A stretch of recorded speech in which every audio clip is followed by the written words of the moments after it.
So the middle class is being systemically destroyed. This is in Zero Hedge.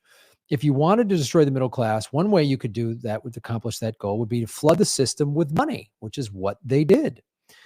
Our leaders have pumped trillions of dollars into the system, and the wealthy have gotten much, much wealthier. We've talked on the show how somewhere in the neighborhood of 100 to 200 new billionaires were created during the pandemic.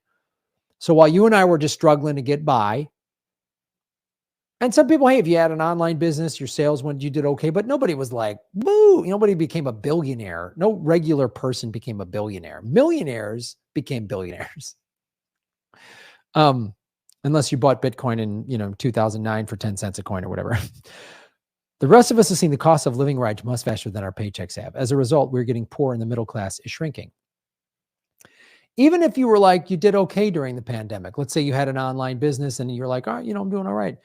Even those gains that you had, you're still seeing them shrinking because of inflation. Over time, our capitalist economy has steadily evolved into a system where almost all the wealth and almost all of the power are concentrated in the hands of giant institutions. Collectively, big government and big corporations run virtually everything. And this system of corporate socialism, that's the other thing. Oh, socialism is evil. Well, the wealthy get socialism. Wall Street gets socialism. They're bailed out. They make a mistake. Government comes in and bails them out. You and I don't get socialism. We get rugged capitalism. If you fail or lose your job, or even if you just make a mistake, your business, you made some mistakes with your business, you're screwed. Sorry. Bye. If you're the worst CEO ever on Wall Street, you're fine. You're going to keep making your 6, 7, even most of them get an 8-figure income, and you'll get bailed out by the government. Even if you lose 10,000 people in your company, lose their jobs, you'll get a bonus. The gap between the rich and the poor has steadily grown, and now it is larger than it has ever been before. Ever. Even U.S. Senator Bernie Sanders acknowledges that we have a massive problem in our hands. Today, this is from Bernie. Half our people are living paycheck to paycheck. 500,000 of the very poorest among us are homeless. And I would wager that number is higher. That's a pre-pandemic number. I think it's probably closer to 1 million. That's just my estimation.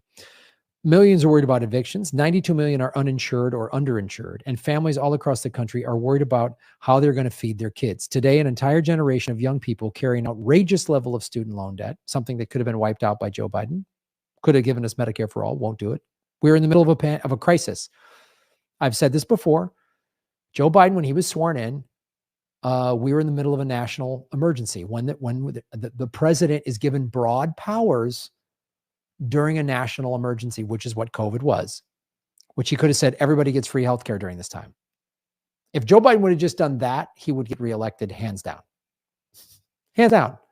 Because Trump would get rid of it and everyone would be like, I ain't getting rid of my health insurance. It'd be that simple. And most obscenely, low-income Americans now have a life expectancy that it is about 15 years lower than the wealthy. That is absurd to me. Poverty in America has become a death sentence. Meanwhile, the people on top have never had it so good. The top 1% now own more wealth than the bottom 92%. That is offensive. This is not a democratic country.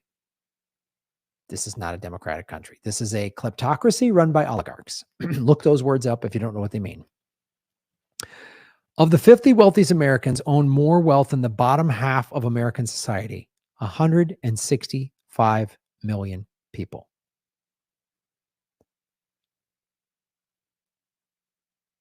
$50 people own more than half of the country.